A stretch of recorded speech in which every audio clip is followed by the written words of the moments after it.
Hello students, আমি Dipsmita আচার্যর life science ক্লাসে তোমাদেরকে স্বাগত জানাই। আমরা কি পড়ছি? আমরা পড়ছি বংশগতি ও কয়েকটি সাধারণ জিনগত রোগ।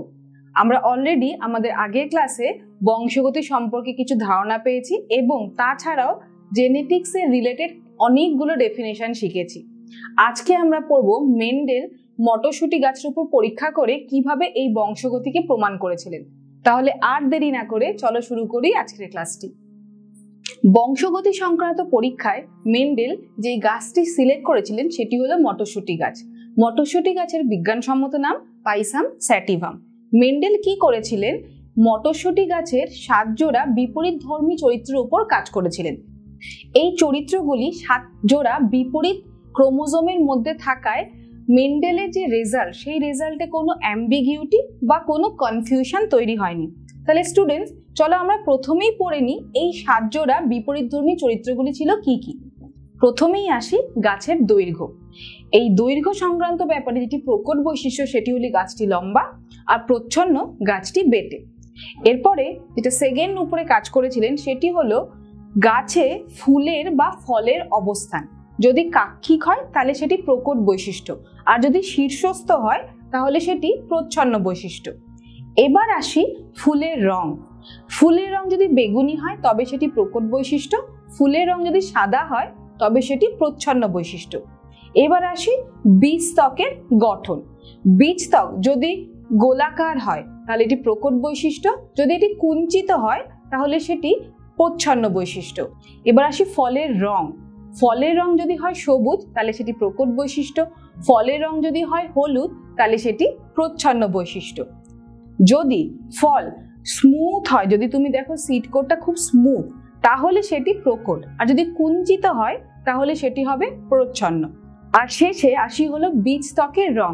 বীজত্বকের রং যদি হয় হলদে তবে সেটি প্রকট বৈশিষ্ট্য, যদি হয় সবুজ তবে সেটি প্রচ্ছন্ন বৈশিষ্ট্য। স্টুডেন্টস, এবার আমরা পড়ব মেন্ডেলের পরীক্ষা সম্পর্কে। মেন্ডেল 2টি পরীক্ষা করেছিল, এক সংকর জনন পরীক্ষা ও দ্বিসংকর জনন পরীক্ষা। এই পরীক্ষাগুলি শুরু করার আগে চলো আমরা দেখে নিই মেন্ডেল কি স্টেপস নিয়েছিল এই পরীক্ষাগুলি করার জন্য। আমরা জানি মটরশুঁটি একটি উভয়লিঙ্গ উদ্ভিদ, তার মানে একই গাছের মধ্যে তোমরা মেল রিপ্রোডাক্টিভ পার্ট ও ফিমেল রিপ্রোডাক্টিভ পার্ট দুটোই পাবে। আর সে কিসে হেল্প করে? এটা হেল্প করে হলো সেলফ পলিনেশনে। কিন্তু মেন্ডেল চেয়েছিল ক্রস পলিনেশন হোক, তাই মেন্ডেল কি করেছিল? দুটি বিপরীত চরিত্রের গাছ নিয়েছিল। উদাহরণস্বরূপ বলি, একটি গাছ ধরো নিয়েছে লম্বা আর একটি গাছ নিয়েছে হলো বেটে। মেন্ডেল কি করেছিল? এই লম্বা মটর গাছটি থেকে মেল রিপ্রোডাক্টিভ পার্টটিকে কেটে বাদ দিয়ে দিয়েছিল এবং মেন্ডেল যে বেটে মটরশুঁটি গাছটি সিলেক্ট করেছিল সেই বেটে মটরশুঁটি গাছ থেকে পরাগরেণু কালেক্ট করে ব্রাশের মাধ্যমে বা তুলির সাহায্যে সেটি ফিমেল রিপ্রোডাক্টিভ সিস্টেমের ওপর স্প্রেড করেছিল। এই সেম ভাবে মেন্ডেল কি করেছিল? আরেকটি মটর গাছ নিয়েছিল, সেটি বেটে মটর গাছ ছিল। এই বেটে মটর গাছ থেকে তার মেল রিপ্রোডাক্টিভ সিস্টেমটা বাদ দিয়ে দিয়েছিল এবং একটি লম্বা মটর গাছ থেকে তার পরাগরেণু কালেক্ট করে ব্রাশের সাহায্যে বা তুলির সাহায্যে এই বেটে মটর গাছের ফিমেল রিপ্রোডাক্টিভ সিস্টেমের ওপর স্প্রেড করেছিল। এই যে ক্রসটি করানো হলো একে বলা হয় ইতর পরাগযোগ বা ক্রস পলিনেশন। আর এই কেটে বাদ দিয়ে দেওয়ার পদ্ধতি, যে মেল রিপ্রোডাক্টিভ সিস্টেমগুলো কেটে বাদ দিয়ে দেওয়া হলো, একে বলা হয় ইম্যাসকুলেশন। এর মাধ্যমে আমরা কি করলাম? আমরা কিছু রেজাল্ট দেখতে পেলাম। তাহলে তোমরাও চলো দেখে নাও কি করে মেন্ডেল এই পরীক্ষাটি করেছিল। প্রথমেই আসি মেন্ডেলের এক সংকর জনন পরীক্ষায়। এক সংকর জনন পরীক্ষার ক্ষেত্রে মেন্ডেল একটি মাত্র চরিত্রে দুটি বিপরীত বৈশিষ্ট্যের উপর কাজ করেছিল, সেটি হলো মটরশুঁটি গাছের উচ্চতা। দুটি বিপরীত চরিত্র হলো লম্বা ও বেটে। মেন্ডেল যখন পরীক্ষাটি শুরু করেছিল তখন যে জেনারেশন থেকে পরীক্ষাটি শুরু করেছিল তাকে বলা হয় প্যারেন্টাল জেনারেশন বা জনেত্রী জনন। এই জেনারেশনে যে গাছ দুটি নিয়েছিল সেটি ছিল বিশুদ্ধ গাছ, বিশুদ্ধ লম্বা গাছ, যাকে আমরা এক্সপ্রেস করব ক্যাপিটাল টি দিয়ে, এবং একটি বিশুদ্ধ বেটে মটরশুঁটি গাছ যাকে আমরা এক্সপ্রেস করব স্মল টি দিয়ে। এবার এই বিশুদ্ধ লম্বা মটরশুঁটি গাছের থেকে মেন্ডেল দুটি গ্যামেট পেয়েছিল। দুটি গ্যামেটই ছিল ক্যাপিটাল টি সেম ভাবে এই বেটে মটরশুঁটি গাছের থেকেও মেন্ডেল দুটো গ্যামেট পেয়েছিল, স্মল টি, স্মল টি। এই 4টি গ্যামেটের মধ্যে ক্রস করানোর ফলে মেন্ডেল পেয়েছিল ফার্স্ট ফিলিয়াল জেনারেশন বা প্রথম অপত্য জনু। এই প্রথম অপত্য জনু বা ফার্স্ট ফিলিয়াল জেনারেশনে মেন্ডেল কি দেখতে পেল, যে 4টে মটরশুঁটি গাছ হয়েছে আর 4টে মটরশুঁটি গাছই হয়েছে লম্বা। তার মানে আমরা বলতে পারি এই লম্বাটি কি মটরশুঁটি গাছের ফেনোটাইপিক ক্যারেক্টার। এবারে আসি তার জিনোটাইপিক ক্যারেক্টারে।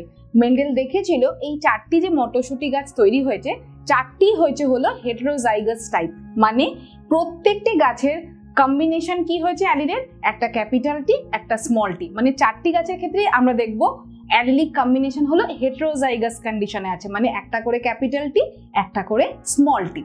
এবার মেন্ডেল নেক্সট স্টেপে গিয়ে কি করলো, এই F1 জেনারেশন থেকে 2টি গাছ সিলেক্ট করলো, একটি মেল প্ল্যান্ট একটি ফিমেল প্ল্যান্ট, আর তাদের মধ্যে করলো হলো স্বপরাগযোগ। এর ফলে মেন্ডেল পেল F2 জেনারেশন বা দ্বিতীয় অপত্য জনু। এই দ্বিতীয় অপত্য জনুতে মেন্ডেল পেয়েছিল আবার 4টি মটরশুঁটি গাছ। এই 4টি মটরশুঁটি গাছের ফেনোটাইপ যদি তোমরা দেখো তাহলে তুমি কি দেখতে পারবে, 3টে লম্বা মটর গাছ পেয়েছে আর একটি বেটে মটর গাছ পেয়েছে। তাহলে আমরা রেশিও বলতে পারি 3:1। কিন্তু স্টুডেন্টস তোমরা যদি এর জিন স্টাডি করো তাহলে সেই ক্ষেত্রে আমরা 3 ধরনের জেনেটিক কম্বিনেশন পাবো। একটিতে পাবো যেই গাছের 2টি অ্যালিলি হলো ক্যাপিটাল টি, 2টি গাছ পাবো যে ক্ষেত্রে আমরা কি পাবো অ্যালিলিক কম্বিনেশন, একটি ক্যাপিটাল টি একটি স্মল টি, মানে এটি কি কন্ডিশনে আছে হেটেরোজাইগাস। আগেরটি কি কন্ডিশনে ছিল হোমোজাইগাস ডমিনেন্ট। আর যে বেটে গাছটি পাবো তার জেনেটিক কম্বিনেশন হবে স্মল টি মানে হোমোজাইগাস রিসেসিভ। তাহলে এখানে আমরা কি দেখতে পারলাম, 4টি মটরশুঁটি গাছ, তার মধ্যে একটি হোমোজাইগাস ডমিনেন্ট একটি হোমোজাইগাস রিসেসিভ আর 2টি হেটেরোজাইগাস। তাহলে এই রেশিও কি লিখতে পারি আমরা 1:2:1, 1 for homozygous dominant 2 heterozygous 1 homozygous recessive.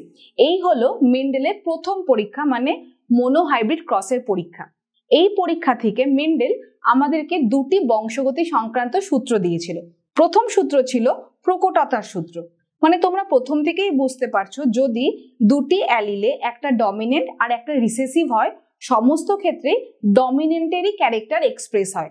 যেমন তোমরা দেখলে F1 জেনারেশনে যে 4টে মটরশুঁটি গাছ, 4টে মটরশুঁটি গাছে কি দেখলে লম্বা, কেন, তাদের অ্যালিলগুলো কি ছিল, একটা ডমিনেন্ট একটা রিসেসিভ। যেহেতু প্রত্যেক ক্ষেত্রে ডমিনেন্ট অ্যালিলটি ছিল তাই রিসেসিভের ক্যারেক্টারগুলো এক্সপ্রেস হয়নি। এই সূত্রটিকেই বলা হয় প্রকটতার সূত্র। আর সেকেন্ড যে সূত্রটি উনি দিয়েছিলেন সেটি হলো পৃথকীভবনের সূত্র।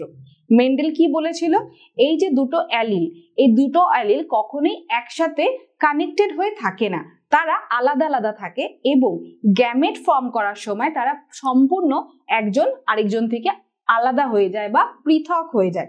তাই এই সূত্রটিকে বলা হয় পৃথকীভবনের সূত্র। তাহলে স্টুডেন্টস আজকের ক্লাসে আমরা কি শিখলাম, আমরা শিখলাম মেন্ডেলের একসংখ্য জননের পরীক্ষা, আর সেই পরীক্ষার থেকে আমরা পেলাম দুটো সূত্র, একটি হলো প্রকটতার সূত্র আরেকটি হলো পৃথকীভবনের সূত্র। তোমাদের সাথে দেখা হচ্ছে আচার্যর পরবর্তী ক্লাসে। ততক্ষণ পর্যন্ত পড়তে থাকো, জানতে থাকো।